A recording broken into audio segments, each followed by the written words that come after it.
আসসালামু আলাইকুম ওয়া রাহমাতুল্লাহি ওয়া বারাকাতুহু। আশা করছি সবাই সুস্থ আছেন, সুন্দর আছেন, ভালো আছেন। তো আমরা বাংলা সাহিত্য টিউটোরিয়ালের ক্লাসে আছি। সাহিত্য নিয়ে কথা বলছি আপনাদের সামনে। নিশ্চয়ই আপনারা আমার সাথে যুক্ত হয়ে পড়েছেন।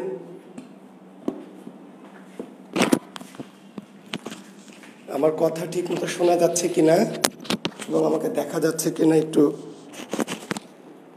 বলবেন। ইসমাইল হোসেন, আসসালামু আলাইকুম। ওয়ালাইকুম আসসালাম। ইসমাইল, রঞ্জন সরকার, আদাব স্যার, আদাব। কথাগুলি শোনা যাচ্ছে কি ভালো মতো? একটু জানিও তো বাবা। সবার আগে কমেন্ট, হ্যাঁ, গুড, থ্যাংক ইউ ইসমাইল। হ্যাঁ, তুমি সবার আগে তোমার কমেন্টস পেয়েছি আজকে। সাউন্ড কম। শুভ সকাল স্যার, অপেক্ষা করছিলাম। হ্যাঁ তোমা, ধন্যবাদ তোমাকে, তোমার রানী। আনামুল হক, আসসালামু আলাইকুম স্যার। ওয়ালাইকুম আসসালাম, ভালো আছি। তো ঠিক আছে, এখন কি ক্লিয়ার আছে? ওকে, ঠিক আছে, থ্যাংক ইউ। তাহলে আমরা ক্লাস শুরু করতে পারি। শিক্ষার্থী বন্ধুরা, আমরা রামায়ণে ছিলাম, মনে আছে তো? রামায়ণ, আচ্ছা। তাহলে আমরা গতদিন রামায়ণের কি কাহিনী বলেছিলাম, রামায়ণের কি ঘটনাধারা একটু বলেছিলাম সংক্ষেপে। আমরা আজকে আসলে ওই আর্য ভাষার রামায়ণ নিয়ে তো আমাদের কোনো কথা নাই, আছে কি? আমরা কি আর্য ভাষার রামায়ণ বা সংস্কৃত ভাষার রামায়ণ পড়ার জন্য বাংলা ক্লাসে এসেছি? না, শিক্ষার্থী বন্ধুরা নিশ্চয়ই না। তাহলে আমাদের লাগবে আসলে রামায়ণের অনুবাদ। রামায়ণের কি অনুবাদ? হ্যাঁ, তাহলে এইখানে আমরা আসি যে রামায়ণের প্রথম বাংলা অনুবাদকের নাম কি? রামায়ণের প্রথম বাংলা অনুবাদক কে?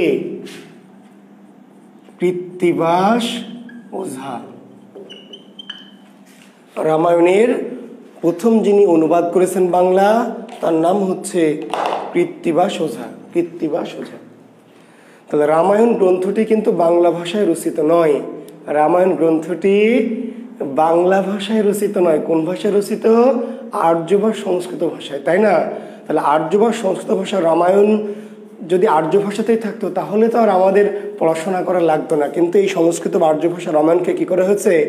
বাংলা ভাষায় অনুবাদ করা হয়েছে। তাহলে রামায়ণের প্রথম অনুবাদকের নাম কি? কৃত্তিবাস ওঝা। কৃত্তিবাস ওঝা, ঠিক আছে, কৃত্তিবাস ওঝা। আর রামায়ণের মহিলা অনুবাদকের নাম কি? চন্দ্রাবতী। জি, তাহলে রামায়ণের প্রথম অনুবাদক কৃত্তিবাস ওঝা, যেই রামায়ণকে বলা হয় কৃত্তিবাসী রামায়ণ। কৃত্তিবাসী রামায়ণ।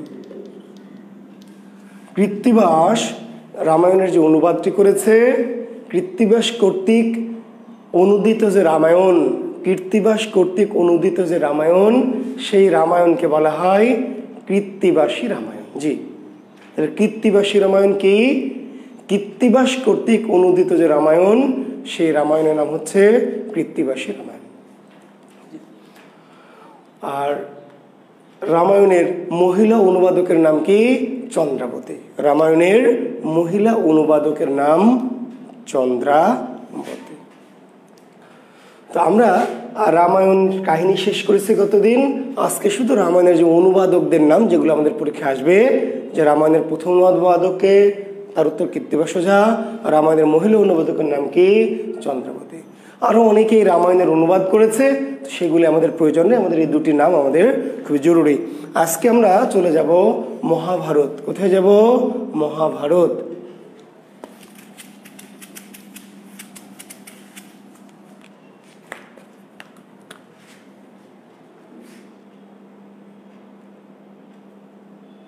বিধান পাওয়ার গাধা, ওটা কোন ভাষায় রচিত? ওটা কোটারে গাধা।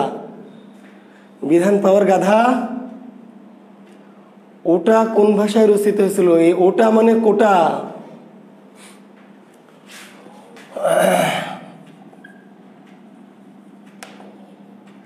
লেখেন মহাভারত। আচ্ছা, আরেকটা তথ্য একটু দেখি, রামায়ণ কি জাতীয় রচনা?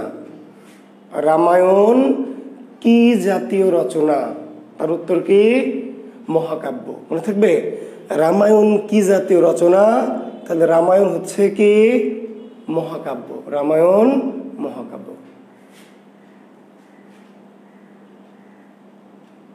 জি। মহাভারত কি জাতীয় রচনা? মহাকাব্য। মহাভারত কি জাতীয় রচনা?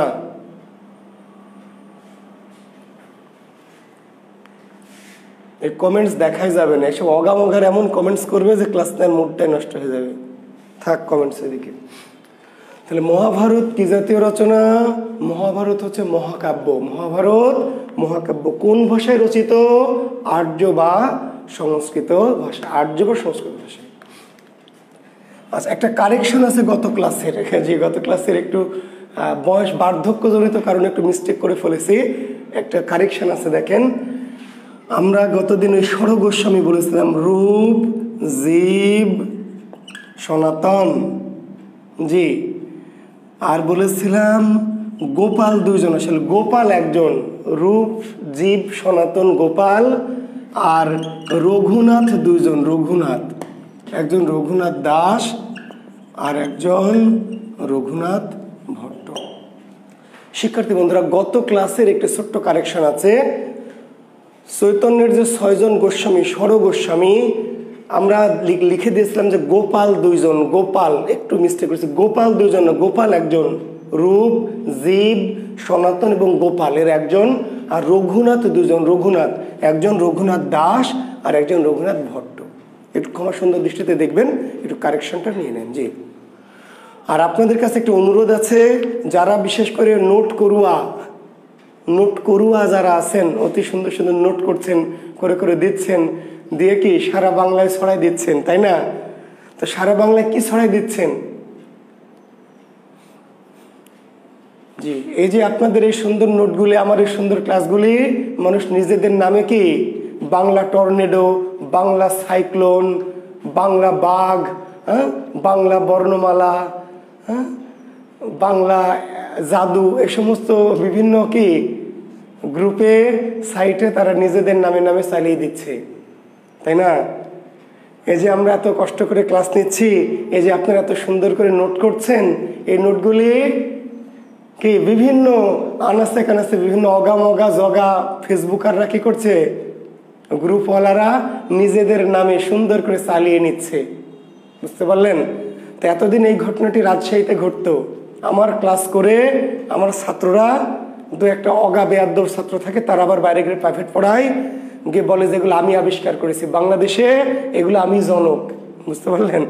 তো এখন এটা তো সারা বাংলাদেশে আপনারা জনক বানিয়ে দেবেন মেলাগুলা, অনেকে বাংলার জনক হয়ে যাবে, তাই না?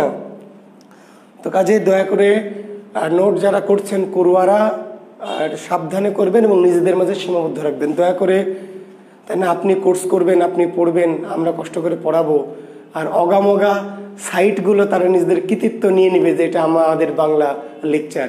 তো এটা তো ঠিক না, তারা কোনো কৃতজ্ঞতাও দেবে না, কোনো কার্টিসিও দেবে না, তাই না? এটা ঠিক না, কাজেই সতর্ক থাকবেন, এটা উচিত। হ্যাঁ, জি। আচ্ছা, তো এইটুকু একটু কারেকশন দিয়ে রাখি। তাহলে ষড় গোস্বামী 6 জন গোস্বামী চৈতন্যের, রূপ গোস্বামী, জীব গোস্বামী, সনাতন গোস্বামী, গোপাল গোস্বামী, রঘুনাথ দাস গোস্বামী, রঘুনাথ ভট্ট। রঘুনাথ দুইজন, রূপ, জীব, সনাতন, গোপাল, রঘুনাথ দাস, রঘুনাথ ভট্ট। জি, ধন্যবাদ। আচ্ছা, তাহলে মহাভারত কোন ভাষায় রচিত হয়েছে? মহাভারত আর্য বা সংস্কৃত ভাষায়। আর্য বা সংস্কৃত ভাষায় রচিত হয়েছে মহাভারত। আপনারা হাসছেন, লাইক দিচ্ছেন, রাগ দিচ্ছেন, অনেক রিয়াকশন দিচ্ছেন, দেন। আসলে একটু অভিজ্ঞতা থেকে বলছি, রাজশাহীতে আমার 2-4 জন ছাত্র, অনেক ছাত্র আছে ছাত্র ন ছাত্র, বুঝেন নাই? অনেক ছাত্র আছে স্যারের জন্য জীবন দিয়ে দেয়, ভালোবাসে। অনেকে আছে আবার ধান্দাবাজ। আপনারা জানেন যে আমি ওই যে ইউটিউব চ্যানেল খুলেছি, আমার খুব একনিষ্ঠ দর্শকরা জানেন, বাংলার অনেক টিচার। আমার ইউটিউব চ্যানেলে একবার নিয়মিত দর্শকরা টিচাররা অনেক বাংলার টিচার, বেটারা এগুলো ক্লাসগুলো দেখবে, দেখে দেখে আর ওখান থেকে নিজেরা কি করবে, নিজেরা নিজেদের মতো করে নিয়ে এগুলা ছাড়বে, তাহিরির মতো। হ্যাঁ জি, ছাড়বে। তো এটা নানান কারণে অনেকদিন আমি অনলাইনে আসি, অনেকদিন ধরে একটাই কারণ, অনলাইনে যে এসে নিজের যে কৌশলগুলি, নিজের যে এগুলি নানানভাবে কি সবাই নিয়ে নিয়ে বলবে কি যেগুলো আমি বানিয়েছি, এগুলো আমাদের আবিষ্কার করা, আমাদের বানানো, আমাদের গবেষণা লব্ধ। বুঝেন নাই? যেই বেটা জীবনে বাংলা পড়ে নাই, এমনও বাংলার টিচার অনেক বড় বড় কোচিং সেন্টারে আছে, জীবনে কোনোদিন বাংলা পড়ে নাই, বাংলার ধারে কাছেও যায় নাই, বাংলার টিচার, অ্যাকাউন্টিং পড়েছে, ম্যানেজমেন্ট পড়েছে। জানেন কি, আমি নাম ধরে বলতে পারি, বাংলাদেশের 2-4টা বড় বড় ফার্স্ট ক্লাস মার্কা বিশেষ কোচিংয়ে টিচার আছে, আমার ছাত্র 2-4টা আছে যারা বাংলা সাবজেক্টও পড়ে নাই, অ্যাকাউন্টিংয়ের ছাত্র, ম্যানেজমেন্টের ছাত্র, বাংলাদেশে বিশাল মাপের বই লিখেছে, সে আবার ডাক্তার, ইঞ্জিনিয়ার। তো আসলে এগুলি কি, এগুলি সব এই সমস্ত আমাদের পরিশ্রম, অভিজ্ঞতা লব্ধ ফসলগুলিকে এরা নানানভাবে নিয়ে নিয়ে কি করে, এরা নিজেদের নামে যশ, খ্যাতি এবং অর্থ ইনকাম করে। বুঝতে পারলেন? তো যাই হোক, এগুলি দুঃখের কথা, বাড়িয়ে লাভ নাই। তবে আপনারা যারা নোটাররা আছেন, খুবই ভালো নোট করেন, আপনাদের আমি ধন্যবাদ, কৃতজ্ঞতা জানাই।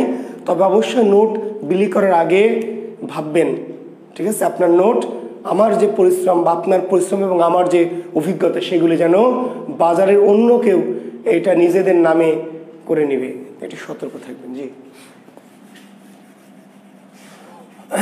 বুঝতে পেরেছেন? জীবনে কোনোদিন বাংলা পড়ে নাই, আমরা 15 বছর ধরে বাংলা পড়ে আসছি, আমরা আবিষ্কার করছি, বানাচ্ছি, গবেষণা করছি, আর ওই ব্যাটার আমাদের কাছ থেকে শুনে নিয়ে এইবার ছাড়তেছে একটা মিসাইল যে দেখেন, হ্যাঁ এগুলো আমি কি সুন্দর করে গবেষণা করে বানিয়েছি, প্রশংসা জনগণের কাছে মারহাবা নিচ্ছে। তো যাক, সারা যুগে যুগে এরকম বদ বেয়াদ্দব থাকবেই, তবে এরা কখনোই বড় হবে না, এটাও ঠিক। যারা এরকম চুরি করে প্রতিষ্ঠিত হয় তারা কখনোই কি ওইভাবে সমাজে বড় হতে পারবে না। যাই হোক, অনেক রোজা রমজানের দিনে অনেক কিছু বলতে চাচ্ছি না, তবু বলে ফেললাম, সৃষ্টিকর্তা মাফ করবেন আশা করছি। তো মহাভারত রচিত হয়েছে কোন ভাষায়? কথায় আসে আর্য বা সংস্কৃত। আর্য বা সংস্কৃত। মহাভারত কি জাতীয় রচনা? মহাভারত হচ্ছে মহাকাব্য। কি জাতীয় মহাকাব্য? জাত মহাকাব্য। জাত আমরা আসবো পরের কোনো ক্লাসে, মহাকাব্য নিয়ে আলাদা একটা ক্লাস নিব। জাত মহাকাব্য কি, সাহিত্যিক মহাকাব্য কি? কাজে এই প্রশ্ন করবেন না স্যার জাত মহাকাব্য কেন, মহাকাব্য নিয়ে আমাদের ক্লাস আছে আধুনিক যুগে। শুধু জেনে রাখেন, রামায়ণ কি জাতীয় মহাকাব্য? জাত মহাকাব্য। মহাভারত কি জাতীয় মহাকাব্য? জাত মহাকাব্য। জাত। পৃথিবীতে 2 ধরনের মহাকাব্য, জাত এবং সাহিত্যিক। পৃথিবীতে মহাকাব্য 2 ধরনের, জাত এবং কি সাহিত্যিক। আমি আবার বিনয়ের সাথে বলছি, মহাকাব্য নিয়ে আমাদের এপিসোড তথা ক্লাস আছে। শুধু আপাতত আজকের মতো জেনে রাখেন যে রামায়ণ মহাভারত কি জাতীয় রচনা, মহাকাব্য কি জাতীয় মহাকাব্য? তার উত্তর হচ্ছে কি জাত মহাকাব্য। মহাভারতের রচয়িতাকে কি? বেদ ব্যাস। মহাভারতের রচয়িতা বেদ ব্যাস। বেদ ব্যাস বা কোনো বইয়ে লেখা আছে কি ব্যাসদেব, যার উপাধি কি কৃষ্ণ দ্বৈপায়ন। মহাভারতের রচয়িতা কৃষ্ণ দ্বৈপায়ন বেদব্যাস। কৃষ্ণ দ্বৈপায়ন বেদব্যাস, আসলে নাম তার বেদব্যাস, আর তার উপাধি কি কৃষ্ণ দ্বৈপায়ন। তাহলে কৃষ্ণ দ্বৈপায়ন কার উপাধি? বেদব্যাসের। যাকে পরে না একটু ডাকা ব্যাসদেব বলে, এইটাকে একটু ধ্বনি বিপর্যয় ঘটে বানানো হয়েছে ব্যাসদেব। দেবতা মানে দেব হিসাবে তাকে সম্মান সূচক, আসলে তার নাম বেদব্যাস, কিন্তু পরে বলা হয়েছে কি ব্যাসদেব। ব্যাসদেব জি, তার উপাধি কৃষ্ণ দ্বৈপায়ন।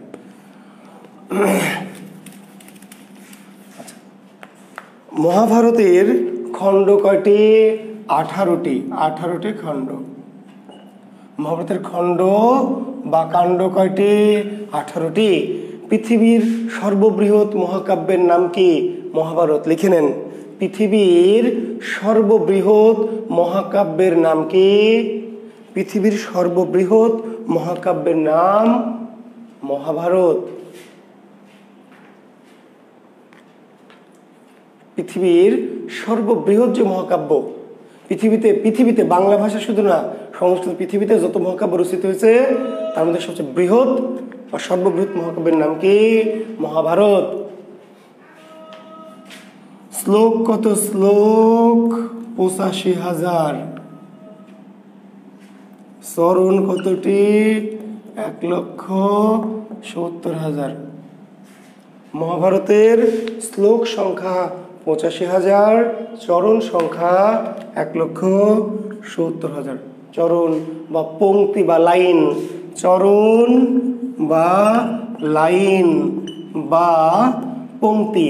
চরণ মানে লাইন, লাইন মানে পংক্তি। কত? ১,৭০,০০০, মানে শ্লোকের দ্বিগুণ। মহাভারতের শ্লোক সংখ্যা ৮৫,০০০, চরণ সংখ্যা ১,৭০,০০০।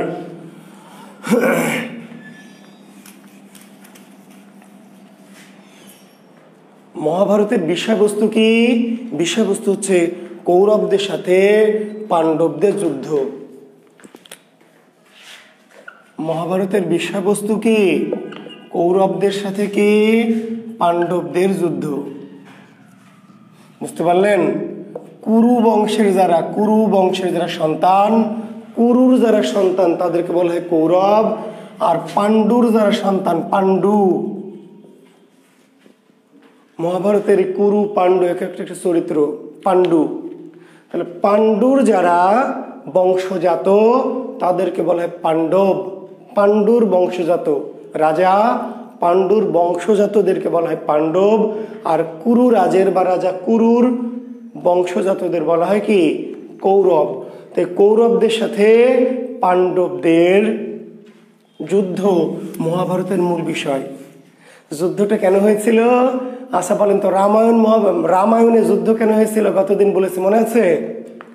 রাম রাবণের যুদ্ধ কেন হয়েছিল? রাম রাবণের যুদ্ধের মূল কারণ কি? কে লিখবে? আমি দেখবো কমেন্টস, এবার দেখবো, একটু দেখি। রাম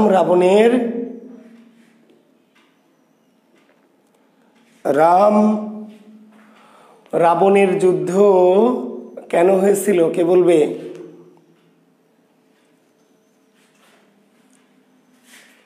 সীতাহরণ। মাহমুদ রোকন আজাদ দেখে সীতাহরণ মূল কারণ না। সীতাকে হরণ করেছিল রাবণ কেন? সীতাকে ভালোবাসতো? সীতাকে দেখে পছন্দ হয়েছিল? সীতাহরণ না, শূর্পণখার নাক কর্তন।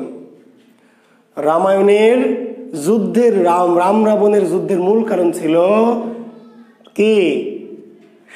শূর্পণখার নাক কাটা। ভাই, শূর্পণখার যদি নাক কাটতো, রাবণ কেন সীতাকে হরণ করতে যাবে বলেন? রাবণ সীতা যে আছে জঙ্গলে জানবে কেমনে? সীতাকে কেন হরণ করবে? সীতাহরণ এটি কারণ। তবে সীতাকে হরণ করেছে কেন রাবণ? আসলে সীতার প্রতি তার কোনো রাগ নাই। তাহলে মূল কারণ হচ্ছে শূর্পণখা। শূর্পণখার কি? নাক কেটে দিয়েছিল। শূর্পণখার নাক কাটা, এটি মূল ইস্যু। সীতাকে হরণ করলো আসলে রাম লক্ষ্মণের রাগে, তারপরে মূল কারণ। তাহলে এখানে কৌরব আর পাণ্ডবদের যুদ্ধ কেন হয়েছিল? কৌরব আর পাণ্ডবদের যুদ্ধ কে বলবে? কৌরব আর পাণ্ডবদের যুদ্ধ কেন হয়েছিল? হ্যাঁ, রানা বাক্তা। হ্যাঁ, রানা বাক্তা একটু ভালো কথা বলেছে। বলেন অনন্যা কারণ বলেন, মহাভারতের যুদ্ধ কেন হয়েছিল? কৌরব আর পাণ্ডবদের মধ্যে কেন যুদ্ধ হয়েছিল? অনন্যা কারণ বলবেন নাকি আমার ছাত্র মণিশঙ্কর বলবেন? কে বলবেন? বেকার যুবক, থ্যাংক ইউ। দ্রৌপদী, বেকার যুবক। হ্যাঁ, দ্রৌপদী।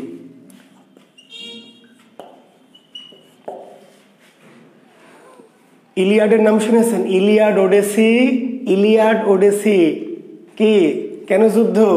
ট্রয় কেন ধ্বংস হলো? তাহলে পৃথিবীর এই মহাকাব্যের পিছনে কারা? নারী। জি, নারী। তাহলে পৃথিবীর যে মহাকাব্য, 4টি মহাকাব্য, পৃথিবীর 4টি শ্রেষ্ঠ মহাকাব্য, ইলিয়াড, ওডেসি, রামায়ণ, মহাভারত, এগুলো নোট করে ছাড়িয়েন না ভাই। ওই অ্যাকাউন্টিং এর ছাত্র বাংলা পড়াবে, এগুলো পড়ে। যে পৃথিবীতে 4টি শ্রেষ্ঠ মহাকাব্য, ইলিয়াড, ওডেসি, রামায়ণ, মহাভারত, 4টারই মূল যে যুদ্ধের মূল কারণ নারী। ইলিয়াড ওডেসির কারণ কে? হেলেন। ইলিয়াড ওডেসির কারণ কে? হেলেন। তাহলে পৃথিবীর 4টি শ্রেষ্ঠ মহাকাব্য যুদ্ধ নিয়ে, দুই পক্ষের যুদ্ধের মূল কারণ কি? নারী। নারী। ইলিয়াড ওডিসির মূল কারণ হচ্ছে হেলেন। রামায়ণের মূল কারণ শূর্পণখা। রামায়ণের মূল কারণ কি? যদি সীতা বলেন তাও নারী, আর মূল কাজ শূর্পণখা। আর মহাভারতের কে? এই যে দ্রৌপদী। এসছিল না প্রশ্ন, দেখবেন 39-এ, মেবি 39-এ বা 40-এ এসছিল দ্রৌপদী। 5 ভাইয়ের 1 স্ত্রী। তাহলে পাণ্ডব 5 ভাই।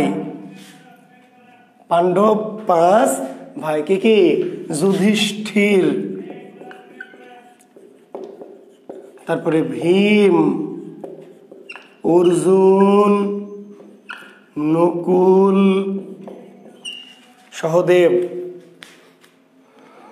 তাহলে পাণ্ডু বংশের বা পাণ্ডবদের 5 ভাই। 5 ভাই। হ্যাঁ, ভিলেন তো ছিল মণিশঙ্কর, শকুনি মামা। ঠিকই বলেছেন, শকুনি মামা হলো এটিএম শামসুজ্জামান আর কি। কিন্তু ক্লাইম্যাক্সটা এলো কোথায়? দ্রৌপদীর বস্ত্রহরণ থেকে। হ্যাঁ, ঠিকই বলেছেন, শকুনি মামা চক্রান্ত করেছিল, কিন্তু চক্রান্তটা সফল হয়েছিল কাকে দিয়ে? দ্রৌপদীর বস্ত্রহরণ দিয়ে। তো এই যুধিষ্ঠির পাণ্ডবদের 5 ভাই। 5 ভাইকে বলে পঞ্চ পাণ্ডব। কি বলা হয়? পঞ্চ পাণ্ডব। তাহলে পৌরাণিক পঞ্চপাণ্ডব কারা? পৌরাণিক পঞ্চপাণ্ডব যুধিষ্ঠির, ভীম, অর্জুন, নকুল এবং কি? সহদেব। যুধিষ্ঠির হচ্ছে জ্ঞানী, ধার্মিক, শান্তশিষ্ট। ভীম গদাধারী, গদা গদা গদা চালনায় পারদর্শী। অর্জুন তীরন্দাজ। নকুল কি? নকুল হচ্ছে তলোয়ার চালানোয় দক্ষ। সহদেবও গদাধারী আর কি। এখানে 5 ভাইয়ের 5টি কীর্তি আর কি, 5টি গুণ। এই 5 ভাইয়ের একটি মাত্র স্ত্রী দ্রৌপদী। কেন? এর অনেক বিশাল কাহিনী। আমি বললাম মহাভারত এত বিশাল কাহিনী, আমি মহাভারতের কাহিনীতে আসলে যাব না, কারণ মহাভারতের কাহিনী বলে শেষও করা যাবে না, এবং এই কাহিনী আমাদের জবের পরীক্ষার জন্য একটু কম গুরুত্বপূর্ণ। রামায়ণের কাহিনীও কম গুরুত্বপূর্ণ। আসলে রামায়ণ মহাভারত তো আমাদের পড়ার বিষয় না, আমাদের পড়ার বিষয় অনুবাদ। কিন্তু রামায়ণ কাহিনীটা কেন বলেছি? এই একই কাহিনী আমাদের মেঘনাদবধ কাব্য আছে। তো মেঘনাদবধ কাব্যের কাহিনী বুঝতে হলে আমাদের রামায়ণটা জানতে হতো বলে আমি রামায়ণটা সংক্ষেপে বলেছি। তো মহাভারতের গভীরে আমি যাব না। আমার ছাত্র 2-1 ছাত্র অনুরোধ করেছে, স্যার মহাভারতটা বলেন। কিন্তু বাবারে, মহাভারত আসলে আমাদের জব রিলেটেড আলোচনার মধ্যে এত কাহিনী আনার প্রয়োজন নেই, ঠিক আছে? দরকার নাই। আমরা চরিত্রগুলো একটু জানলাম সংক্ষেপে। তো এই দ্রৌপদী হচ্ছে এই 5 ভাইয়ের একমাত্র স্ত্রী দ্রৌপদী। এই দ্রৌপদীর বস্ত্র হরণ করেছিল কে? দুঃশাসন। কুরু বংশের, কৌরব বংশের রাজপুত্র দুঃশাসন। দুঃশাসন এক ভাইয়ের নাম ছিল দুর্যোধন, এক ভাইয়ের নাম ছিল দুঃশলা। দুর্যোধন, দুঃশলা, দুঃশাসন, এইরকম এরা কত ভাই? 100 ভাই। 100। তাহলে কুরু বংশের 100 ভাই বনাম পাণ্ডু বংশের কি? 5 ভাই। পঞ্চ পাণ্ডব বনাম 100 কৌরব ভাই। এবং এদের সাথে আরো কিছু ছিল, তার মধ্যে একজন কি? ওই যে শকুনি মামা। কি মামা? শকুনি মামা একটা চরিত্র। শকুনি মামা যে চক্রান্ত করেছিল পাণ্ডু বংশকে ধ্বংস করবে, ইত্যাদি ইত্যাদি।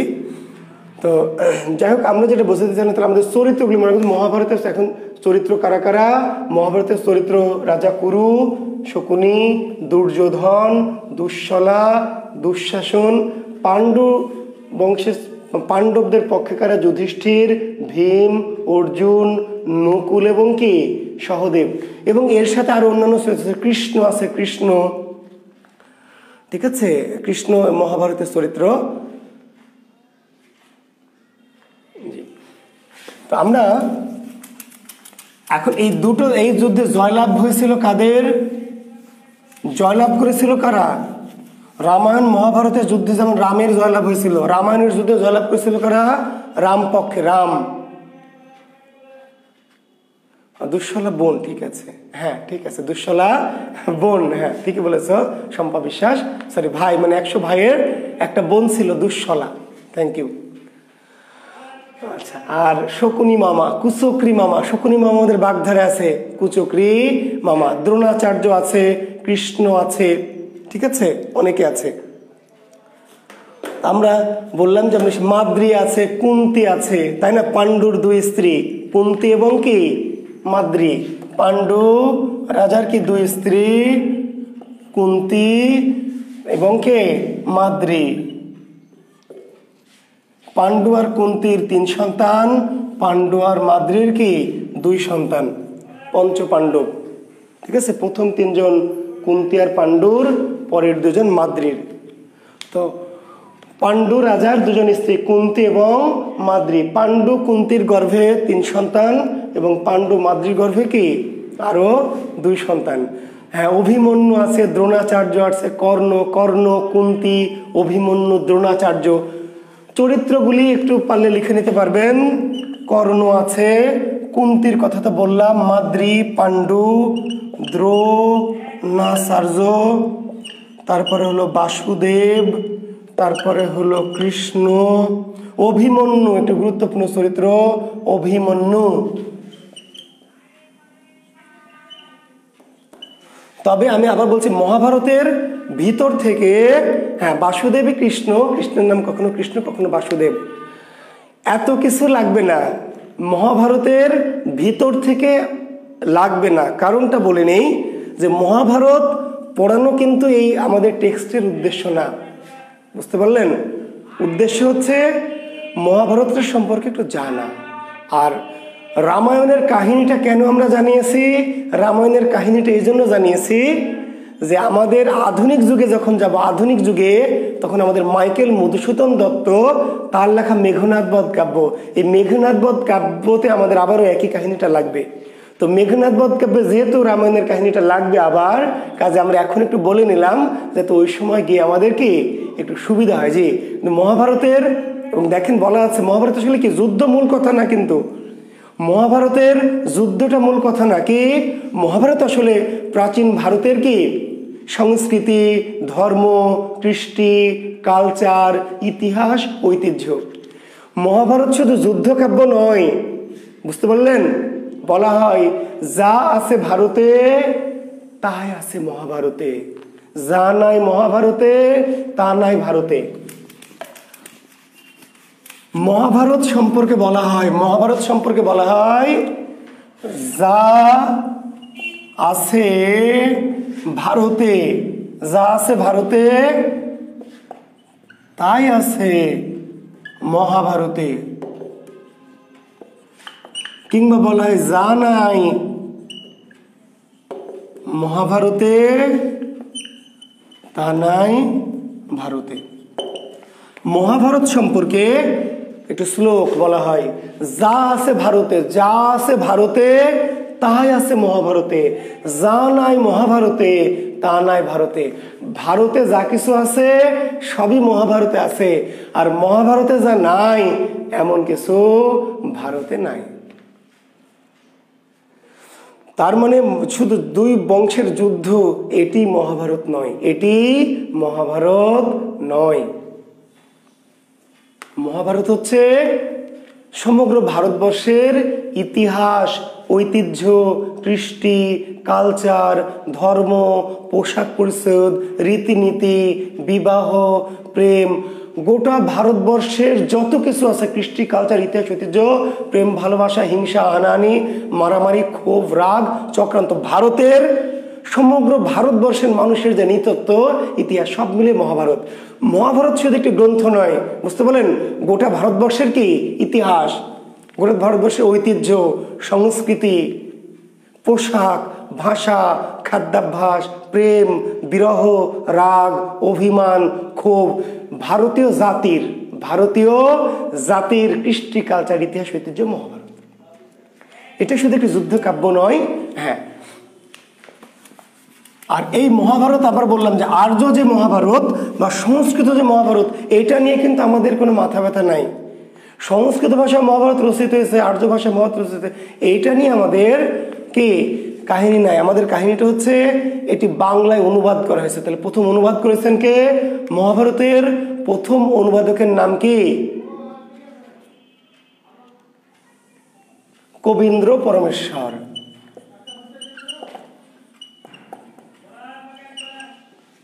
মহাভারতের প্রথম অনুবাদকের নাম কি? মহাভারতের প্রথম অনুবাদকের নাম কি? কবীন্দ্র পরমেশ্বর। কবীন্দ্র পরমেশ্বর। আচ্ছা, আর এই যে কবীন্দ্র পরমেশ্বর একজন বিশেষ ব্যক্তির অনুরোধে এই মহাভারত অনুবাদ করেছিল। তার নাম কি? পরাগল খাঁ। পরাগল খাঁ একজন রাজ আমার্ত। পরাগল খাঁ কে? একজন রাজ আমার্ত, রাজ পরিবারের একজন উচ্চ পদস্থ কর্মকর্তা। ভারতীয় কে? কোন একটি রাজ পরিবার, কোন একটি রাজ দরবারের উচ্চ পদস্থ কর্মকর্তা ছিলেন পরাগল খাঁ। পরাগল খাঁ প্রথম আদেশ দিলেন কবীন্দ্র পরমেশ্বরকে কে? তো কবীন্দ্র পরমেশ্বর প্রথম মহাভারতের প্রথম বাংলা অনুবাদক। তার রচিত মহাভারতকে বলা হয় পরাগলি মহাভারত। পরাগলি মহাভারত। বিশেষ রিটেন পরীক্ষা আসবে পরাগলি মহাভারত কি? বিশেষ রিটেন পরীক্ষা আসবে, বিশেষ রিটেন পরীক্ষা আসবে যে মহাভারত সিনেমাটা দেখতে পারবেন মণিশঙ্কর নয়ন, অথবা মহাভারত এপিসোড হচ্ছে প্রতিনিয়তই ভারতের বিভিন্ন চ্যানেলে দেয়, দয়া করে দেখে নেবেন। জি,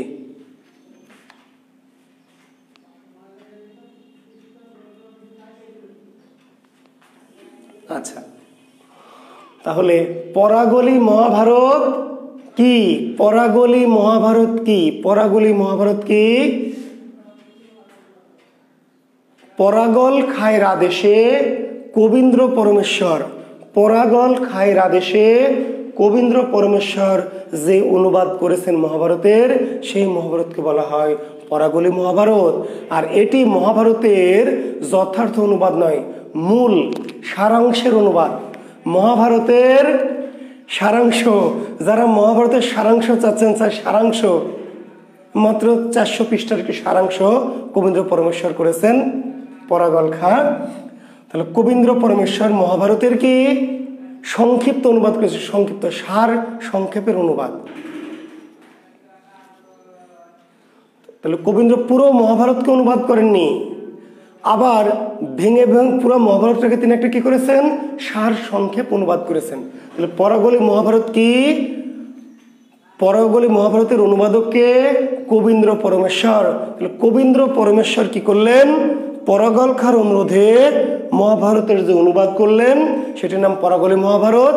আর এই মহাভারতটি মহাভারতের একেবারে যথার্থ অনুবাদ নয়, আংশিকও নয়, কি পুরো মহাভারতের সারাংশ বা সারমর্মের অনুবাদ। এরপর পরাগল খাঁয়ের পুত্র সুটি খাঁ, পরাগল খাঁয়ের পুত্রকে সুটি খাঁ, তিনি আরেকজন শ্রীকর নন্দী, তাকে আদেশ করলেন মহাভারতের অনুবাদ করতে একটু ভালো করে। পরবর্তীতে পরাগল খাঁয়ের পুত্র সুটি খাঁ শ্রীকর নন্দী নামক আরেকজন কবিকে অনুরোধ করেছিলেন যে মহাভারতটাকে সম্পূর্ণ অনুবাদ করতে। শ্রীকর নন্দী অনুবাদ করলেন মহাভারতের। সেই মহাভারতের নাম হলো ছুটিখানি মহাভারত। সেই মহাভারতের নাম কি? ছুটিখানি মহাভারত। শ্রীকর নন্দী অনুদিত মহাভারতের নাম কি? শ্রীকর নন্দী অনুদিত মহাভারতের নাম ছুটিখানি মহাভারত। ছুটিখানি মহাভারত। কেন ছুটিখানি মহাভারত? শ্রীকর নন্দী মহাভারত কেন না? শ্রীকর নন্দী অনুবাদ করলেও কার অনুরোধে করেছেন, কার আদেশে, কার পৃষ্ঠপোষকতায়? ছুটিখানের, ছুটি খান নামক একজন রাজামর্তের। ফলে অনুবাদকে বলা হয় ছুটিখানি মহাভারত। তবে এখানে একটু ডাউট বলে, ওই যে যখন আপনারা নানান বই পড়বেন তখন যদি বিভ্রান্ত হবেন, বিভ্রান্ত হওয়াটা আপনাদের স্বভাব। তবে একটু বলে রাখি, কেউ কেউ বলেছেন কোন কোন গবেষক যে কবীন্দ্র পরমেশ্বরেরই আসলে শ্রীকর নন্দী, এই দুজন আসলে এক। যে শ্রীকর নন্দী সেই কবীন্দ্র পরমেশ্বর। কেউ কেউ কেউ কেউ বলেছেন যে যার নাম শ্রীকর নন্দী তার নাম কবীন্দ্র পরমেশ্বর, আসলে কবীন্দ্র পরমেশ্বর উপাধি, শ্রীকর নন্দী তার নাম। ভালো করে শুনবেন, এটা কিন্তু একটা মত, দ্বিমত। কেউ বললেন কবীন্দ্র পরমেশ্বর আলাদা, পরাগল খাঁর অনুরোধে তিনি মহাভারতের অনুবাদ করলেন, প্রথম সংক্ষিপ্ত অনুবাদ। তারপরে পরাগল খাঁর প্রিয় ছুটি খা অনুরোধ করলেন আরেকজন কবিকে, শ্রীকর নন্দী, তিনি অনুবাদ করলেন ছুটিখানি মহাভারত। আর কেউ বললেন যে না রে বাবা, এই কবীন্দ্র পরমেশ্বর আর শ্রীকর নন্দী একই ব্যক্তি। প্রথমে তিনি পরাগল খাঁর অনুরোধে অনুবাদ করেছিলেন, ঠিকই আছে, সংক্ষিপ্ত অনুবাদ। পরে পরাগল খাঁর পুত্র ছুটি খাঁর অনুরোধে তিনি মহাভারত আবার কি পূর্ণাঙ্গ অনুবাদ করেন। দুইজন একই লোক, যার নাম আসল নাম হলো শ্রীকর নন্দী, আসল নাম শ্রীকর নন্দী, আর কবীন্দ্র পরমেশ্বর ছিল তার কি উপাধি। তো এটা নিয়ে দ্বিমত যদি থাকে, পরীক্ষা যদি কনফিউজড হওয়ার কিছু নাই। পরাগলি মহাভারত রচয়িতাকে কবীন্দ্র পরমেশ্বর, পরাগলি মহাভারত লিখেছে অনুবাদ করেছেন কে কবীন্দ্র পরমেশ্বর, আর ছুটিখানি মহাভারত অনুবাদ করেছেন কে শ্রীকর নন্দী। ছুটিখানি মহাভারত রচয়িতা শ্রীকর নন্দী, ঠিক আছে। ছুটিখানি মহাভারত কার অনুবাদ? শ্রীকর নন্দীর। পরাগলি মহাভারত কার অনুবাদ? কবীন্দ্র পরমেশ্বর। একই মানুষ হয় হোগা। আর যদি কখনো আসে কবীন্দ্র পরমেশ্বর কার উপাধি, বলবেন শ্রীকর নন্দীর। শ্রীকর নন্দীর উপাধি কি কবীন্দ্র বলবেন, কিন্তু পরাগলি মহাভারত কার লেখা? কবীন্দ্র পরমেশ্বর। ছুটিখানি মহাভারত কার লেখা? শ্রীকর নন্দী। এইভাবে উত্তর দিবেন। জি, ঝামেলায় যাবেন না, ঝামেলা অ্যাভয়েড করবেন। প্রশ্ন যেভাবে আসবে সেভাবে আমরা উত্তর দিব। জি, কিন্তু মহাভারতের এই অনুবাদগুলি ভালো হয়নি। ছুটিখানের শ্রীকর নন্দীর অনুবাদটা পূর্ণ অনুবাদ, কিন্তু ভালো না, মানসম্মত না। পরিপূর্ণ মহাভারতের অনুবাদ কিন্তু মানসম্মত ভালো না। তাহলে প্রথম মানসম্মত বা শ্রেষ্ঠ অনুবাদকের নাম কি? কাশিরাম দাস। লেখেন, মহাভারতের সেরা অনুবাদক বা শ্রেষ্ঠ অনুবাদকের নাম কি? কাশিরাম দাস। মহাভারতের প্রথম অনুবাদ করলো, তাই না, কবীন্দ্র পরমেশ্বর, তারপর অনুবাদ করলো শ্রীকর নন্দী, কিন্তু মহাভারতের শ্রেষ্ঠ বা সেরা অনুবাদকের নাম কি? কাশিরাম দাস। কাশিরাম দাস। আর কাশিরাম দাস নিজের ইচ্ছাতেই, নিজের ভালো লাগা থেকে অনুবাদ করেছিল। এই অনুবাদটিকে বলা হয় কাশিরাম দাসী মহাভারত। কাশিরাম দাসী। তাহলে কাশিরাম দাসের অনুবাদটিকে কি বলা হয়? কাশিরাম দাসী মহাভারত। আমাদের বাংলা অঞ্চলে যে মহাভারতটি মানুষ পড়ে, হিন্দু ধর্মের লোকজন, সেটি মূলত কি? কাশিরাম দাসী মহাভারত।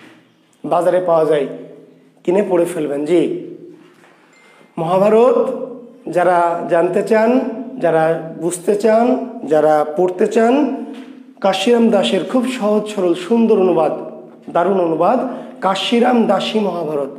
বাজারে গেলে কাশিরাম দাসী মহাভারত পেয়ে যাবেন, ইনশাল্লাহ, পড়ে ফেলবেন।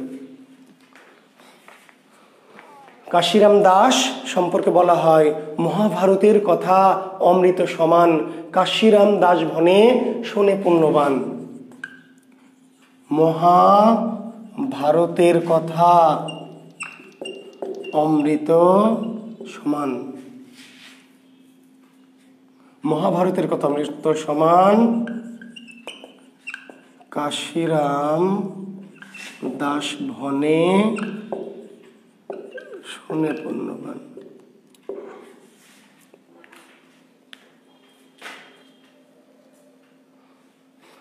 কাশিরাম দাসের মহাভারত এত অমৃতের মতো বলা হয়, মহাভারতের কথা অমৃত সমান, মহাভারতের কথা অমৃত সমান, কাশিরাম দাস ভনে শোনে পুণ্যবান।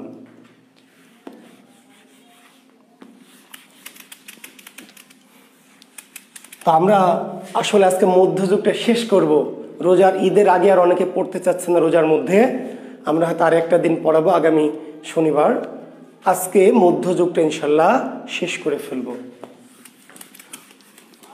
আর পরীক্ষাটা কি সোমবারে আমাদের 87 রাত বলে অনেকে দিতে চাচ্ছেন, আমি জানি না সোমবারেই নিব নাকি শনিবারেই নিয়ে নিব।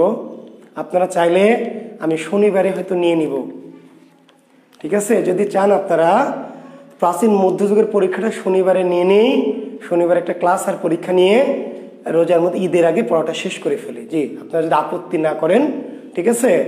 তাহলে সোমবার পর্যন্ত না গিয়ে শনিবারে পড়াটা রোজার আগে শেষ পড়া, ঈদের আগে শেষ পড়া করিয়ে শনিবারে পরীক্ষাটা নিয়ে আপনাদেরকে আবার ঈদের পরে। তো দেখি আপনারা যদি মতামতটা দিয়েন, গ্রুপে দিয়েন, তাও হবে।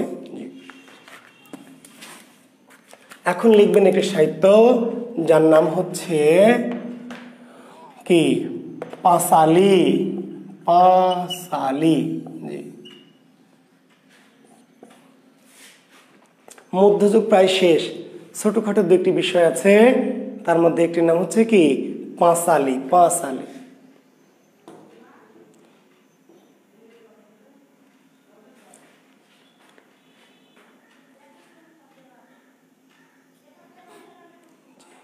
আচ্ছা, তাহলে পাঁচালী কি?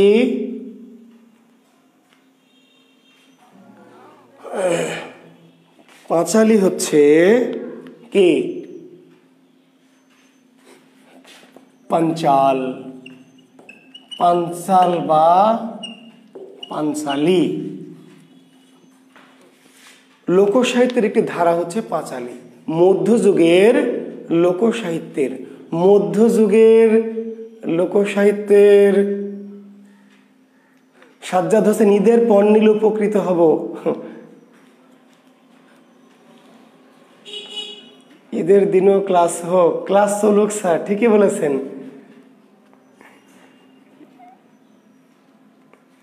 এখন এই যে আপনাদের বললাম, এখন আপনারা যার যার সুবিধা মতো মতামত দিতেই থাকবেন। জি, ঠিক আছে। পাঁচালী হলো এক ধরনের কি গান। পাঁচালী হলো এক ধরনের গান লোকসাহিত্য বা লোকগানের একটা বিশেষ অংশ। লোকসাহিত্য বা লোকগানের একটা বিশেষ ধারা হচ্ছে কি পাঁচালী। তো পাঁচালীর নামটা এসছে কোথা থেকে? পাঞ্চাল বা পাঞ্চালী। পুতুল চিনেন? পুতুল, পুতলা, পাঞ্চাল, পুত্তল, পুতুল। প্রাচীন যুগে বা মধ্যযুগে, বিশেষ করে মধ্যযুগে কবিরা এক ধরনের ধর্মাশ্রিত গান, ধর্মাশ্রিত মনসার গান, ঠিক আছে, তারপরে এই ধরনের বেহুলা লক্ষিন্দরের গান, এই গানগুলি তারা গাইতো এবং পুতুল নাচের মধ্য দিয়ে সেটা ফুটিয়ে তোলা হতো। কবি গান গাইতেন, বিভিন্ন ধর্মীয় বিভিন্ন গান। আর না, কোনো কমেন্টস দরকার নাই।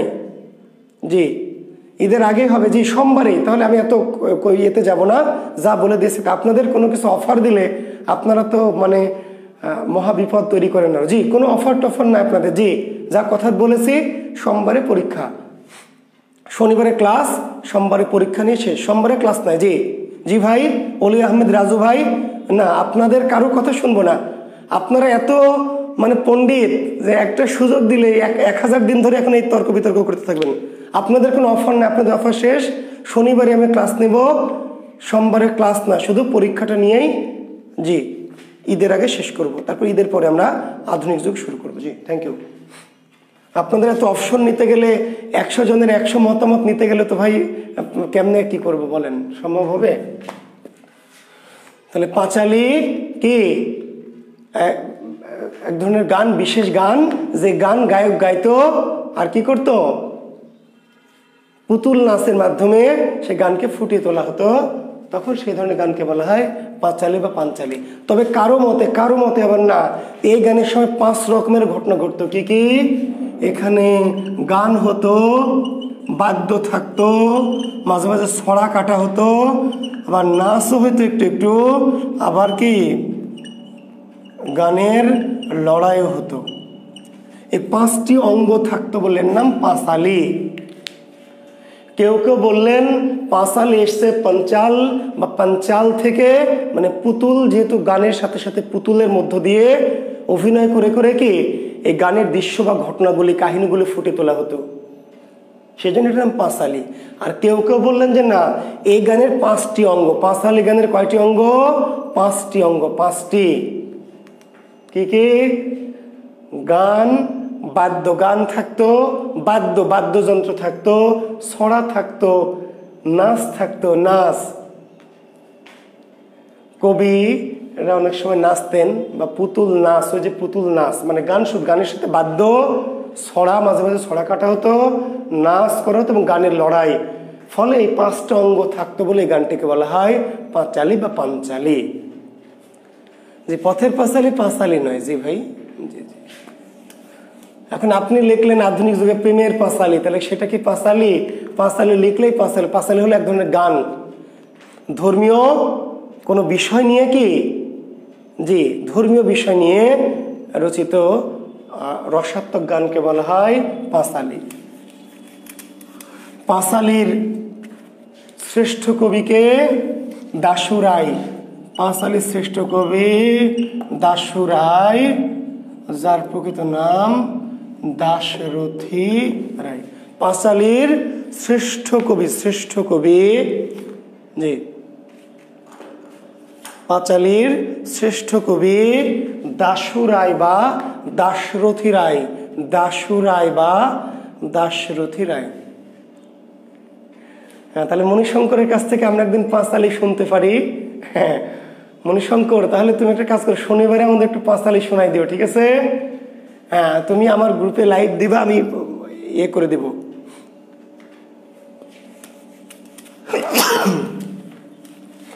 তাহলে পাঁচালীর শ্রেষ্ঠ কবি বা সেরা কবিকে দাশু রায়, দাশরথী রায়। কিন্তু এর বাইরে আরো কয়েকজন কবি আছে, একটু লিখে রাখেন। মনমোহন বসু, আরো কয়েকজন কবি, মনমোহন বসু লিখেছেন। মনমোহন বসু, ঠাকুরদাস দত্ত, ঠাকুরদাস দত্ত, নন্দলাল রায়। পাঁচালীর সেরা কবি, শ্রেষ্ঠ কবি, প্রধান কবি হচ্ছে দাশু রায় বা দাশরথী রায়। দাশু রায় বা দাশরথী রায়। সৌরভ সরকার বলেছি তো ভাই, আমার লেকচারের তথ্য নোটের বাইরে পেজে লিঙ্ক হচ্ছে, কারণ আমার এই ক্লাসের মধ্যে হয়তো কিছু অসৎ খারাপ পোলাপান ঢুকে পড়েছে, যারা অন্য বিভিন্ন গ্রুপের নিজেই হয়তো ম্যানেজার বা নিজেই গ্রুপ খুলে রেখেছে, কিংবা অন্য কোনো গ্রুপের দালাল টালাল আছে, বুঝেন নাই? জি, আমার এই যে 1800-1900 ছাত্র, এদের মাঝে আছে অনেকেই, 2-4 জন অন্তত আছে। তো তাদেরকে বের করবেন কি করে বলেন? কেমনে ডিটেক্ট করবেন? অনেকক্ষণ ধরে এই কথা বলেছি, কিন্তু কিছু করার না। হ্যাঁ, আপনি এতক্ষণ কইছিলেন, আবার নতুন করে তুলছেন। জি, তো তাহলে আমরা পাঁচালী গানের সেরা কবি বা শ্রেষ্ঠ কবি দাশু রায়, দাশরথী রায়। দাশু রায়ের প্রকৃত নাম দাশরথী রায়। আর অন্যান্য যে আরো কয়েকজন কবিদের নাম একটু জেনে রাখেন, এরা খুব বিখ্যাত না, কিন্তু নামগুলি জেনে রাখেন। যে পাঁচালী গানের আরো কবিদের নাম ছিল মনমোহন বসু, ঠাকুরদাস দত্ত, নন্দলাল রায়, কৃষ্ণকমল গোস্বামী।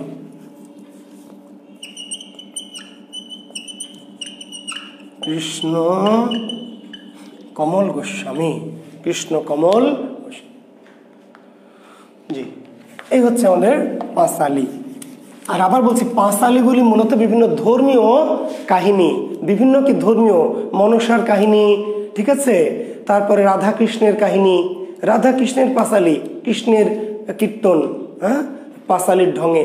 তো ধর্মীয় বিভিন্ন বিষয় কি মানে একটু গানের ঢঙে, একটু নাচের ঢঙে, হ্যাঁ, একটু মাঝে মাঝে ঘুঙুর পায়ে পায়ে একটু নাচ করে আবার পাঁচালী কাররা। জি, একটু নেচে নেচে, একটু গেয়ে গেয়ে, বিভিন্ন ছড়া কেটে কেটে মাঝে মাঝে যে এই গানগুলি গায়, তার নাম হচ্ছে পাঁচালী। এবার আমরা একটা করব, যার নাম হচ্ছে আখড়াই। আখড়াই মধ্যযুগের আরেকটি বিশেষ সাহিত্য ধারা হচ্ছে আখড়াই। আখড়াই, জি, আখড়াই মধ্যযুগের আরেকটি সাহিত্যের ধারা। এগুলো খুব অপ্রধান ধারা, অপ্রধান। মধ্যযুগের প্রধান ধারা শেষ করেছি, অপ্রধান ধারা আখড়াই। এই আখড়াই মূলত কে নদিয়া শান্তিপুর থেকে উৎপত্তি। আখড়াই গানের উৎপত্তি কোথায়? নদিয়ার শান্তিপুর। নদিয়া শ্রী চৈতন্যের যে জন্মধাম নদিয়া বা নবদ্বীপ, সেখান থেকে মূলত আখড়াই গানের উৎপত্তি। তো কেউ কেউ মনে করলেন কি, ওই যে আখড়া থেকে সন্ন্যাসীদের বা পীর ফকিরদের বা সাধুদের আখড়া থেকে, আখড়া, আখড়া বুঝেন? সন্ন্যাসীদের যে কি সাধন স্থল, সাধনার স্থল, সেগুলোকে বলে আখড়া। পীর ফকির দরবেশ আউলিয়া এদের যে সাধন স্থল তাকে বলা হয় আখড়া। যেখানে সাধকের গুরুর সাথে শিষ্যরা মিলিত হয়, যেখানে গুরুর সাথে শিষ্যরা মিলিত হয়, সাধুর সাথে সন্তরা মিলিত হয়, ঠিক আছে, অর্থাৎ যেখানে গুরু শিষ্যের মিলন ঘটে যে জায়গায়, সেই জায়গাগুলিকে বলা হয় কি আখড়া। লালনের আখড়া আছে না, লালনের আখড়া, জি। তো এই আখড়া থেকে এই সাহিত্যের উৎপত্তি হয় বলে এটার নাম হচ্ছে আখড়াই। কেউ কেউ এটা মনে করেছেন, জি। তো আখড়াই কি, আখড়াই হচ্ছে ওই অনেকটা পাঁচালির মতোই, কিন্তু এখানে নানান ধরনের বাদ্যযন্ত্র সহযোগে, নানান ধরনের বাদ্যযন্ত্র, প্রায় 22 ধরনের বাদ্যযন্ত্র এই আখড়াই গানে বাজানো হতো। 22 ধরনের বাদ্যযন্ত্র, ঢোল, কাশি, করতাল, খোল, নাল, তারপরে আপনার কলসি, হাঁড়ি, তারপরে গামলা, চুড়ি, অনেক রকমের বাদ্যযন্ত্র, বাঁশি, ডমরু, ঠিক আছে।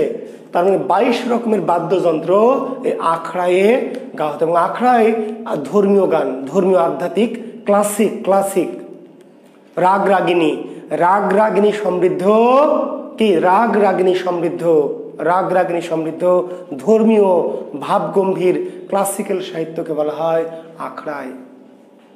অত্যন্ত উন্নত মানের কিন্তু সাহিত্য সিলেটের গান ছিল, ক্লাসিক সাহিত্য, ধ্রুপদী, খেয়াল, ঠুমরি, এই জাতীয় উন্নত মানের রাগ যুক্ত হয়ে এই আখড়াই গানগুলি গাওয়া হতো।